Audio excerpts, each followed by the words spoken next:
There's a very specific image that I think is culturally burned into our collective consciousness. Hmm. It's the image of the new parent. Usually, let's be honest, it's the mom. Almost always, yeah. She's standing in the middle of the kitchen. She's probably in sweatpants. She has, I don't know, a remote control in one hand and a bottle of milk in the other, And she's just staring. staring at the open refrigerator with this glossy 1,000-yard stare. And she has absolutely no idea why she walked into the room. The classic mommy brain moment. It's a staple of sitcoms. It's the punchline of 1,000 jokes. And it's a very real experience for millions of people. Exactly. We laugh about it. We call it baby brain, mommy fog, or pregnancy brain. Mm-hmm. But underneath all that humor, there is this pervasive, slightly depressing narrative that we've all just sort of accepted. Mm-hmm. The narrative is that becoming a mother is essentially a cognitive penalty. A deficit. Yes, it implies that you are trading your sharp, high-functioning, professional pre-baby brain for a mushy, forgetful, sleep-deprived sponge. It is framed almost exclusively as a deficit model. We talk about the loss of sleep, the loss of time, the loss of independence, and biologically, the loss of cognitive sharpness. It is viewed as a period of decline. But, and this is why I'm so excited about today's deep dive, what if I told you that this entire narrative is objectively neurobiologically wrong? Okay. What if I told you that while that mom is staring at the fridge wondering where her keys are, her brain is actually undergoing one of the most sophisticated, radical, and high-speed renovation projects in the history of human biology? I would say you have been doing your homework with the source material we pulled for this, Yes. because that is exactly what the hard data is showing us. We are not looking at atrophy, we are looking at a metamorphosis. Welcome to the deep dive. Today, we are not looking at self-help books, we aren't scrolling through parenting blogs, and we certainly aren't relying on anecdotes. We're looking under the hood. We are going to map the structural and functional reconstruction of the maternal brain from conception right through the first 2 years of motherhood. And reconstruction really is the right word. It's not a temporary state. We are talking about a fundamental change in state. This isn't just a mood swing. This is hardware and software. And the sources. We have a stack of heavy-hitting research to get through today. I want to be really clear about the caliber of what we're looking at. Top-tier stuff. We are talking about landmark papers. We've got the 2017 study by Elslane Hoeksema, published in Nature Neuroscience, which basically invented this field. It was a bombshell paper. Then we have the incredibly detailed 2024 precision imaging study from Laura Pritchett, also in Nature Neuroscience. We've got work from Pil-Young Kim in behavioral neuroscience, and Strathern's work on attachment in neuropsychopharmacology. These are the studies that move the needle from psychology theories and, oh, that's an interesting idea, to hard neuroscience. We're talking about MRI scans, voxel-based morphometry, and longitudinal tracking where they follow the same women over years. For years. This is the gold standard of evidence. So here is our mission for this deep dive. We are going to dismantle the myth of mommy brain as a defect and replace it with the science of matricins. Matricins. It's a great term. It is, isn't it? Yeah, it was coined by an anthropologist, Dana Raphael, way back in the 70s, but it's been, revitalized by psychologists like Aurelie Athon. And it sounds like adolescence for a reason. It's intentional. It refers to the developmental transition into motherhood. And just like adolescence, it involves a complete restructuring of the brain's architecture, the endocrine system, and, frankly, your identity. And whether you are a parent, a partner, or just someone who owns a brain and is fascinated by how it adapts to extreme conditions, this matters. Because what we are uncovering here challenges everything we thought we knew about adult neuroplasticity. We used to think the brain was mostly done by your mid-20s, set in stone. Right, the wiring was complete. This research proves that that is just completely false. The maternal brain is proof that adults can undergo massive neural reorganization on a scale we didn't think was possible. So let's lay out the roadmap for the hour. We're going to break this down into 4 distinct phases of this construction project. First, we are going to look at the structural shrinking. And we're going to explain why, counterintuitively, shrinking is actually a massive upgrade. Less is more. That is going to be the mantra for the first part. Exactly. Second, we are going to look at the hidden wiring. We'll examine how a tsunami of hormones and changes in white matter rebuild the brain's internet connection to be faster and more efficient. That's the infrastructure phase, the fiber optic rollout. Third, we will discuss the postpartum rebound, What happens the moment the baby arrives and the brain switches from prep mode to action mode. Right. And finally, we're going to look at the software update, how the brain rewires its entire reward system to make the exhausting work of parenting not just possible, but biologically reinforcing. It is a full system overhaul. Hardware, software, and power supply. The whole package. Okay, let's start with the hardware. And we have to start with a study that really shook the neuroscience world a few years ago. This is the paper by Hoeksema and colleagues. Pregnancy leads to long-lasting changes in human brain structure, published in Nature Neuroscience in 2017. This was the pivotal study. Before Huxheimer, we had a lot of rodent studies. We actually knew that rat mothers had better spatial memory and hunted better than virgin rats. Really? Better hunters? Yeah, they were more efficient, more ruthless predators. But we didn't have great data on humans. Huxheimer changed that. They took first-time mothers and scanned their brains before they got pregnant. That's the A true baseline. Then they scanned them again a few months after they gave birth. And crucially, they had control groups, right? This wasn't just in a vacuum. Right, and this is so important for good science. They compared these women to women who had never been pregnant, to the fathers of the babies, and to men without children. They isolated the variable of pregnancy perfectly. So it wasn't just parenthood, it was specifically the biological experience of carrying a child. Precisely. And what they found was, well, on the surface it sounds bad. It sounds alarming. It was stark.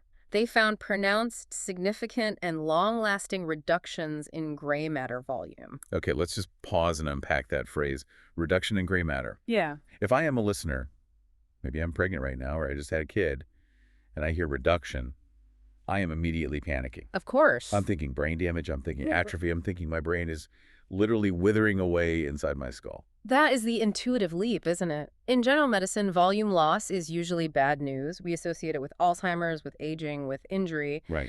But in neuroscience, particularly developmental neuroscience, context is everything.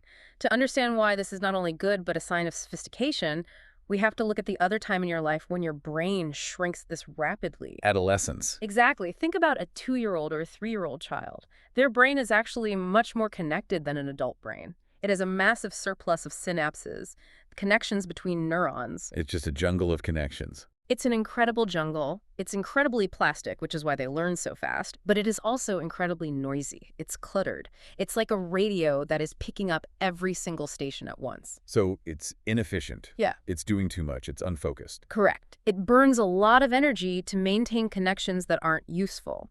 As a child grows into adolescence, the brain engages in a process we call synaptic pruning. Pruning. Like a gardener. Exactly like a gardener with a rose bush. The brain identifies the pathways that are being used frequently and strengthens them, and it identifies the pathways that are just noise, the ones that are redundant, and it cuts them, it snips them away. It's the sculpting analogy. If you want to make a beautiful statue, you don't keep adding clay. You start with a big block of marble, and you chip away everything that isn't the statue. That is the perfect analogy. You are removing the excess material to reveal the specialized, refined form underneath. Hoeksema's data suggests that pregnancy triggers a second, massive wave of this sculpting. The brain isn't dying, it is refining, it is becoming a specialist. So this is targeted demolition. Very targeted. Okay, so we are chipping away the marble to reveal a new statue. But what is the statue? I mean, which parts of the brain are being defined? Because Hoeksema found this pruning was very specific, right? It wasn't just random shrinkage across the board. No, not at all. It was highly localized. They found these reductions primarily in the anterior and posterior cortical midline and the bilateral, lateral, prefrontal, and temporal cortex. Okay, those are dense anatomical terms. They are. So for those of us who don't have a brain map in front of us, what do those areas do? Well, this is the amazing part. When you map those anatomical locations onto functional networks, something incredible appears. These areas map almost perfectly onto what neuroscientists call the theory of mind network. Theory of mind. Okay, let's define that for the listener because it sounds a bit philosophical. It is philosophical, but it's also a hard cognitive skill. Theory of mind is the ability to attribute mental states to others. So understanding that other people think differently than I do. Precisely. It is the ability to realize that I have thoughts and feelings, and you have thoughts and feelings, and crucially, your thoughts and feelings might be different from mine. It's the basis of empathy. It's the basis of social prediction, of cooperation. It's essentially mind reading. It is the network responsible for social cognition inferring intentions, predicting behavior, and understanding emotions in others. So let me get this straight. Hmm. The brain is shedding volume, it's getting rid of the noise, to hyper-optimize the very network responsible for figuring out what another human being is thinking and feeling. Correct. And if you think about the evolutionary pressure of motherhood, this makes perfect intuitive sense. Of course. You are about to be handed a creature that is completely dependent on you for survival, but it cannot speak, it cannot use language, it cannot point, it can only communicate through microsignals. You have to look at a squishy little face and interpret a tiny grimace. Is that gas? Is that hunger? Is that tiredness? Is that a pinprick from their onesie? Exactly. You are decoding a nonverbal alien. You don't need the brain space for advanced calculus or remembering the specific plot points of a movie you saw 3 years ago. Right. You need a high-speed, low-latency processor for social cues. The pruning is clearing the decks for that one mission-critical task. So the fog that women feel, the forgetting where the keys are or forgetting a word in a meeting, that isn't the system failing? Not at all. That is the system reallocating resources. It's a feature, not a bug. Precisely. The brain is a ridiculously expensive organ. It consumes about 20% of your body's calories at rest. If you're pregnant or breastfeeding, your metabolic budget is tight. You cannot afford to maintain neural networks that aren't critical to the survival of the offspring. So the brain deprioritizes the keys network and dumps all its resources into the baby network. That is actually incredibly validating. It's not that I'm becoming stupider, it's that my brain has correctly decided that finding my keys is not a survival priority right now. And honestly, from an evolutionary perspective, it isn't. Your baby's cry is. There was another detail in the Hokutsuma study that I found just fascinating. It was about the consistency of this change. It wasn't just a trend. Yes, this was the algorithm test. This is what made the findings so robust. The changes in the brain structure were so consistent across the pregnant women that the researchers could feed the MRI scans into a computer classifier. Just the raw images? Just the images. The computer could look at the brain scans without knowing who was who and classify the women as pregnant or not pregnant with incredibly high accuracy just based on these specific gray matter changes. That is wild. It's like a biological fingerprint. It's a signature. It is a permanent stamp of motherhood etched into the cortex. It is that profound and that consistent. So Hokutsuma gave us the big picture, the before and after snapshot. But, science moves fast. We have to talk about the Pritchett paper from 2024, also in Nature Neuroscience. This study blew my mind, not just because of the results, but because of the methodology. Yes, the precision imaging study. This is really where the field is heading. It's a new frontier. Most studies, like Hokutsima's, are group studies. You take 50 people, scan them once, scan them later, and you average the data. You look for the trend in the crowd. Right. Pritchett took a completely different approach. They scanned one woman. Just one. Which sounds less powerful, but it's not. It's incredibly powerful because they scanned her 26 times. 26 times. That is serious dedication. I can barely commit to going to the dentist twice a year. It's a dense sampling approach, and they had this incredible stroke of luck and planning. They started scanning her 3 weeks before conception. So they got a true immediate preconception baseline. And they kept scanning her every few weeks throughout the entire pregnancy and then all the way up to 2 years postpartum. And what does that high-frequency scanning that movie instead of a photograph give us that the snapshot method misses? Granularity. It gives us the how and the when. So first, they confirmed the Hokutsima findings, that widespread gray matter decrease. They found that cortical volume decreased across about 85% of the brain. 85%. That is massive. That's almost the entire cortex participating in this remodel. It's not just one little area. It is. It's a system-wide renovation. But the key was the timing. It wasn't a sudden drop-off the moment she got pregnant. It was a progressive sculpting that tracked perfectly with the gestational weeks. It was almost linear. So as the baby is physically growing in the womb, the brain is simultaneously carving itself out in the skull.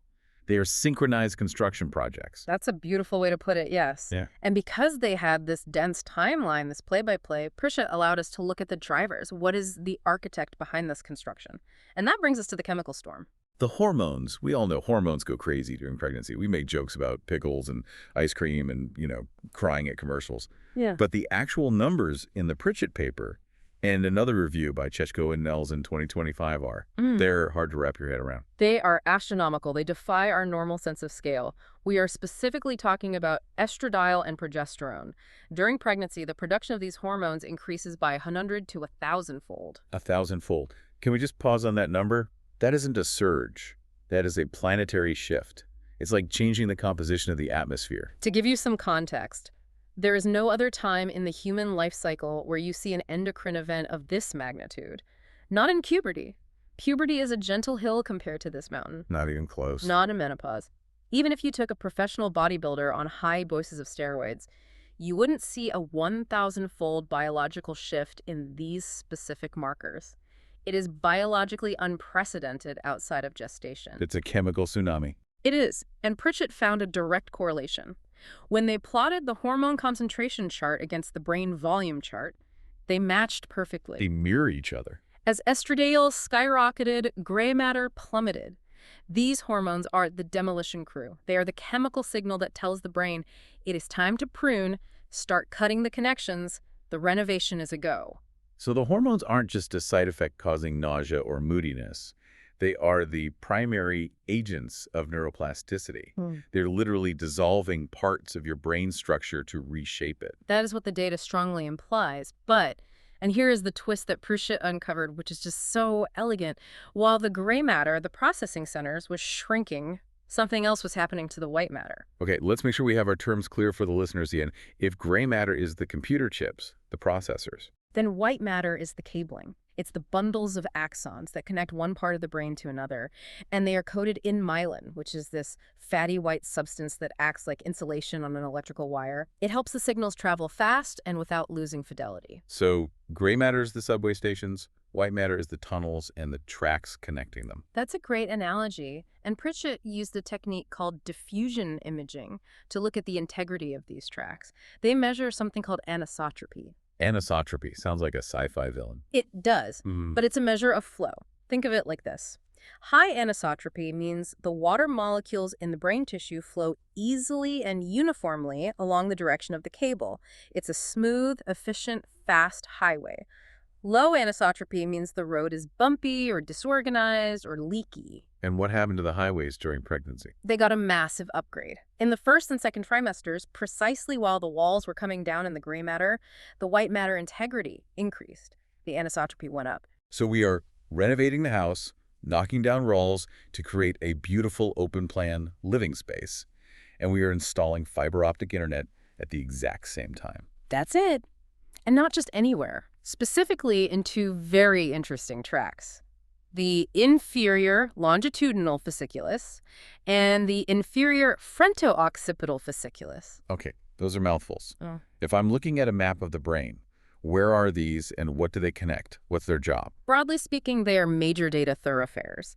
They connect the visual processing centers in the very back of the brain, the occipital lobe, to the emotional and social processing centers in the front, like the prefrontal cortex and the temporal areas. Visual to emotional. Visual to emotional. Now think about what that means functionally for a mother. Right. You see something, a visual input.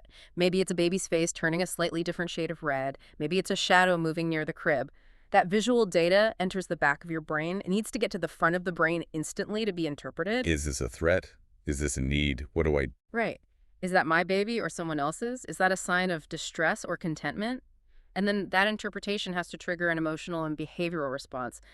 I need to pick her up, or I need to check the room. And these tracks are the high-speed express lane. Exactly. The brain is upgrading the bandwidth between seeing and feeling and doing. It is reducing the latency. You don't want a lag time when your baby is choking. You want the visual input to trigger the motor action immediately without conscious deliberation. That is incredible. It's essentially creating a reflex arc for caregiving. It's optimizing the system for speed and accuracy in a very specific domain. It is high-performance wiring for motherhood. There was one other detail in the Pritchett study that I found both fascinating and slightly terrifying. It was about fluid. Ah, yes. The hydrodynamics of the pregnant brain. The brain is wet, obviously. Yeah. But Pritchett found that during pregnancy, the amount of fluid inside the skull changes dramatically. It does, massively. They observed a huge increase in ventricular volume and cerebrospinal fluid. The ventricles are these fluid-filled caverns deep inside the brain. They expanded significantly. So the brain is swollen. Is that the right word? In a sense, yes. We know pregnancy causes water retention everywhere else in the body. You get swollen ankles, swollen fingers. Well, it turns out it happens in the skull, too. The brain is literally under more pressure. Which would explain a lot of the headaches, maybe. The general feeling of pressure. It's very possible it's a contributing factor, but it also complicates the science in an interesting way. Some of that shrinking of the tissue that we see on the scans might actually be compression. Oh, interesting. Imagine a wet sponge. If you squeeze it, its volume decreases, it looks smaller, but all the material is still there. The increased fluid pressure from the expanding ventricles might be physically squeezing the brain tissue against the hard bone of the skull. So it's a combination of true pruning, the actual removal of synapses, Right. and this mechanical compression from all the extra fluid. Correct. It's a very dynamic, crowded, high-pressure environment inside the cranium during those 9 months. So let's just recap where we are. We're in the pregnancy phase. The hormones are flooding the zone 1,000-fold. The gray matter is being meticulously pruned to focus on theory of mind. The white matter highways are being paved to speed up visual emotional connections. And the whole thing is swelling with fluid. The construction site is in full swing. It's loud, it's messy, it's a total overhaul. And then the baby is born. And everything changes instantly. This is the pivot. Because up until this point, all this change has been driven by the internal environment, the hormones, the biology of the fetus. But once that baby is out, the driver changes. Now it's about the external environment. The sensory input, all of it. Suddenly, you aren't just growing a baby. You are interacting with one. You are smelling it. You are touching it. You are hearing it cry. You are seeing it look at you. The task has begun. And this brings us to what you call the postpartum rebound. We have to talk about the Kim study from behavioral neuroscience back in 2010. Right. So Pillion Kim and colleagues wanted to see what happens in that immediate aftermath. They spanned mothers at 4 weeks postpartum, so right in the thick of the newborn haze, the sleep deprivation, the chaos. The survival mode period. The absolute trenches. And then they scanned them again at 3-4 months postpartum. So they're looking at that early 4th trimester window. Mm-hmm. And what did they find? Did the shrinking continue? Did it stabilize? No. They found growth. Growth, so it reversed. In specific areas, yes. They identified gray matter increases in the parietal lobes, the prefrontal cortex, and crucially, the midbrain. The midbrain, that's the ancient part, right? The so-called lizard brain. It's the survival core. It's evolutionarily very old. It includes the hypothalamus, which regulates your hormones and your stress response, the substantia nigra, which is a key hub for dopamine reward and motivation to move, and the amygdala, the famous emotion and fear center. These areas got bigger, they bulked up. They bulked up in just a few months. Why? What is the brain preparing for there? What's the functional significance of growing those particular regions? Think about the demands of those first few months. You need vigilance. That's the amygdala. You need to be hyper-aware of threats. You need to hear a whimper from the other room over the sound of a running shower. Hypervigilance, yeah. You need motivation to keep getting up in the middle of the night despite profound exhaustion. That's the substantia nigra, the reward system kicking in. And you need to regulate your own body's stress and temperature while regulating the baby's. That's the hypothalamus. The brain is growing the very tools it needs for the job at hand. And another paper, Luders et al. Yeah. From 2020, they referred to this as the shift from baby brain to mommy brain. They found widespread gray matter gain just between day 2 postpartum and week 6. That is incredibly fast for brain growth. It is rapid adaptation on a scale that is, again, almost unparalleled. But here is the most important part of the Kim study, the part that connects structure to experience. They didn't just measure the size of these brain regions. Okay. They asked the mothers how they felt about their babies. They asked about their perception, their subjective feeling. Yes. They used a questionnaire to gauge the mother's positive perception of the infant, how much warmth, awe, and positivity they felt when looking at and thinking about their baby. And they found that the mothers who reported a more positive perception showed more growth in these brain areas. Wait. So thinking positively about your baby literally grows your brain. Or, more likely, the interaction that generates those positive feelings drives the growth. This is what we call experience-dependent plasticity. Let's break that down because that sounds like a key concept. That's a huge idea. It is. It's fundamental to all learning. It means the brain changes because you are using it. It's like a muscle. If you sit on the couch, your muscles atrophy. If you go to the gym and lift weights, the muscle fibers tear and then rebuild stronger and bigger. So parenting is the gym for your brain. Exactly. Every single time you engage in a caregiving behavior, soothing a crying baby, feeding, cuddling, trying to figure out the difference between a hungry cry and a tired cry, you are lifting weights with your parenting circuits. You're firing those neurons in the midbrain and prefrontal cortex. And neurons that fire together, wire together. The old Hebbian rule. That is the golden rule of neuroscience. Yeah. Every time you successfully calm a tantrum, the brain's reward system says, oh, that worked. We used the prefrontal cortex there to regulate emotion. We used the amygdala to read the distress signals. We need these circuits. Let's reinforce them. Let's add more gray matter here. Make them stronger for next time. This completely challenges the whole instinct narrative, doesn't it? You were told mothering is natural. You just know what to do. It is biologically prepared. The hormones set the stage during pregnancy, but the execution is learned. It is a skill acquisition process, just like learning to play the piano or learning a new language. You are practicing hour after hour, and your brain is physically changing to accommodate that practice. That is so validating. Because it means if you feel clumsy or incompetent at the beginning, it's not because you are broken or you're a bad mother. It's just because you haven't built the muscle yet. You are still in the gym. You are a novice lifter. Give it 3 months of daily practice, and your brain will literally be bigger and stronger in those specific areas. I want to pivot now to the function. We've talked a lot about the hardware, the size and shape, the marble block, the muscle. But what about the software? How does the maternal brain actually process the world when it is running in real time? This is where we get into the chemistry of love, the reward system. And the study we have to discuss is from Strathern back in 2009 in neuropsychopharmacology. This study is fascinating because it connects these hard brain scans to something a bit softer, attachment style. Right. Attachment theory is a cornerstone of developmental psychology. Broadly speaking, you have secure attachment where you feel safe, connected, and trust that your needs will be met. And you have insecure attachment, which can be avoidant or anxious, where connection feels dangerous or unreliable. And Strathern took these new moms, figured out their attachment style based on how they talked about their own childhoods and relationships. Right, through structured interviews.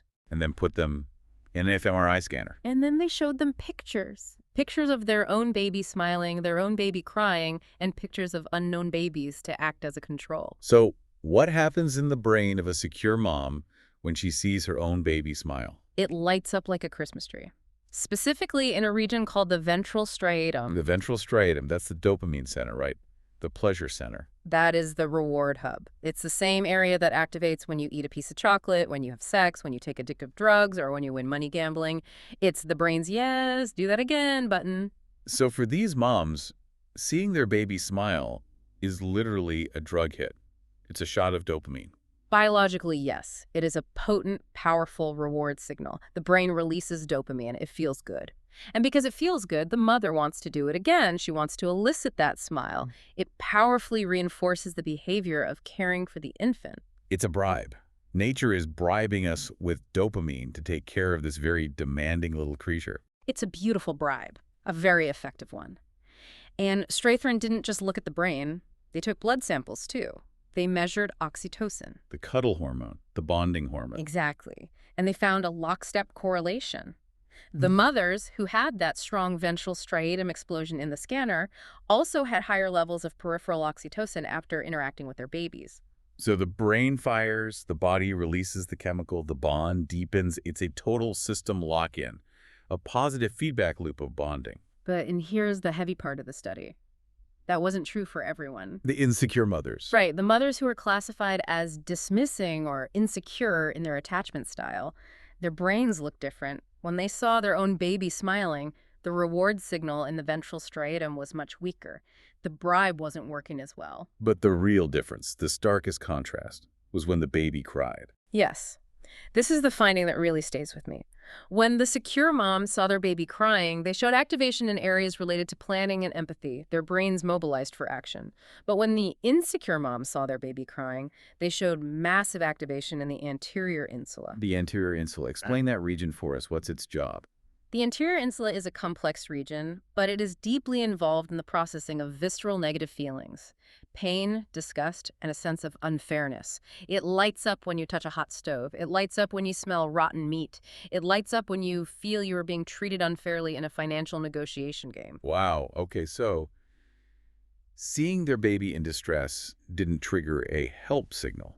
It triggered a pain or aversion or even a "this isn't fair" signal. It suggests that for these mothers, the infant's distress is processed as a threat to the self. It's something unpleasant, something to be avoided or stopped, rather than something to be moved toward and soothed. That is heartbreaking. But also, it feels really important to destigmatize this.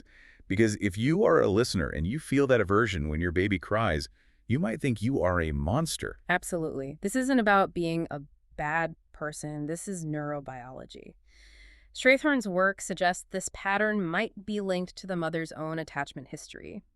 If you weren't soothed as a child, if your cries were met with anger or dismissal, your brain might be wired to interpret a cry as a danger signal. It provides a biological basis for why some parents struggle so hard with a crying baby.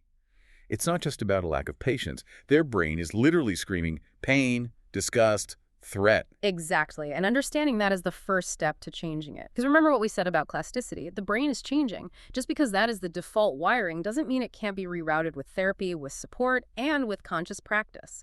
The brain is still in the gym, and you can choose new exercises. So we have what the researcher Ruth Feldman calls the parental brain network. It's not just one thing. It's a coalition of these different regions working together. Yes, Feldman describes the human caregiving network. It's this beautiful symphony. You have the amygdala acting as the alarm bell. Don't drop the baby. It's the baby breathing. The vigilance center. And you have the dopamine system in the ventral striatum acting as the engine. I love this baby. This is rewarding. Keep going. And you have the empathy and executive function networks in the cortex regulating the whole thing, saying, okay, the alarm is ringing, but let's stay calm and figure out a plan. It's a delicate dance. Yeah.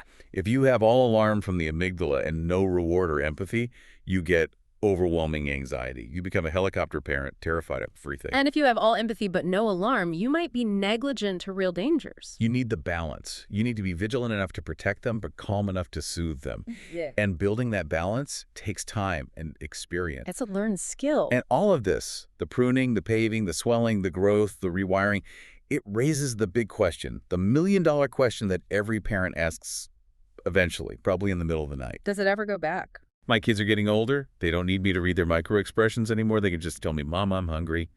So, Yeah. do I get my old brain back? Do I get my gray matter volume back? Do I finally remember where I put my keys? The evidence suggests no. Don't sugarcoat it. Just give it to me straight. I won't. You do not return to the factory settings. The update is permanent. Okay. Walk us through the long-tail data. What do we know? So, Hoeksema, the author of that first landmark study, followed up with her original cohort of women 2 years after birth. The babies were toddlers now. The moms had been out of the newborn fog for a long time. Right. They were sleeping again, mostly. But the gray matter reductions, that pruning footprint in the theory of mind network, were still there. They had not bounced back. They were stable. So the sculpture is carved. You can't put the marble back on. Exactly. And Pritchett, with her high-density scanning, found the same thing. While the fluid levels eventually went down, the swelling normalized, so the brain wasn't squashed anymore, the cortical thinning and the structural reorganization of the gray matter persisted into the toddler years. And there's an even longer-term study mentioned in the Pulaski Review from 2023. Orchard et al. Hmm. They looked at older women. They looked at women in their 70s. Decades later. Decades later, and they found that they could still distinguish the brains of women who had been mothers from those who hadn't.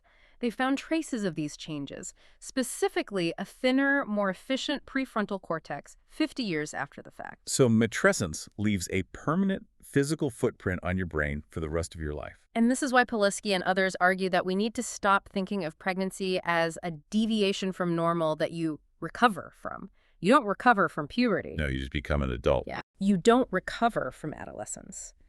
It is a developmental stage. You enter it, your brain changes, and you come out as a different organism. You have evolved into a parental state. You are fundamentally upgraded, or at least altered. Altered is the right word. You are specialized. Now, some things do normalize. A paper by Chechko and Nails noted that some functional connectivity, how different parts of the brain talk to each other at rest, specifically in a motor region called the putamen, might go back to pre-pregnancy levels after a few months. Okay, so some of the connections reset. But the deep structure, Yeah. the fundamental architecture, that seems to be for life. This completely changes how I view the whole experience. We started this deep dive talking about the fraught mom with the keys in the fridge. The deficit model, the broken brain. But what we have mapped out today is a high-performance renovation, a specialized upgrade. Let's just summarize the whole stack. Yeah. We saw that pregnancy initiates a massive pruning event driven by a 1,000-fold hormone surge to specialize the brain for social cognition and theory of mind. Right. Less is more. Then we saw that the internet connections, the weight matter, are upgraded to speed up the link between seeing the baby and feeling the emotion. Faster bandwidth. Then we saw that the postpartum period drives new growth in the survival centers and the prefrontal cortex, fueled by the actual work of caregiving, the gym of parenting. Experience-dependent growth. And we saw that the functional brain rewires its reward circuitry to make the hard work of parenting biologically addictive through dopamine and oxytocin. The brain bribes itself to do the job. It explains everything. It explains the fog. Because your brain is actively deprioritizing spatial memory for keys in favor of prioritizing social signals from a baby. The brain has decided the phone isn't important, the baby is important. A brain has a limited energy budget. It's reallocating funds. The Where Are My Keys department has been defunded. The Is the Baby Breathing department now has an unlimited Black Ops level budget. That is a scientifically sound interpretation. Which leads me to a final thought, something I want to leave the listeners with. We live in a world that values very specific types of intelligence. We value IQ. We value memory recall. We value productivity. We value the ability to multitask in a corporate meeting. We call it executive function. Right. And when a new mom struggles with those things, we say she has mommy brain. We say she has lost something. But if the maternal brain is physically restructured to prioritize empathy, nonverbal communication, and emotion regulation, Gone. could mommy brain actually be a massive upgrade in emotional intelligence? It is a fascinating hypothesis. Perhaps we are measuring the wrong skills. We're using the wrong yardstick. If we had a standardized test that measured capacity to anticipate a need before it is spoken, or capacity to regulate another human's nervous system with your own, new mothers would probably test as geniuses. We are judging a fish by its ability to climb a tree. We are looking at a brain that has been exquisitely sculpted for high-level social cognition, and we're criticizing it because it forgot a password. We are operating a Ferrari of emotional intelligence, but we are judging it by its ability to tow a trailer. I like that. I like that a lot. So if you are in the thick of it right now, if you are standing there staring at the fridge, if you feel like your brain is mush, you haven't lost your mind, you're just building a new, highly specialized one. And that is a pretty amazing feat of biology. It is the most radical plasticity you will ever experience. Thanks for diving deep with us today. Always a pleasure.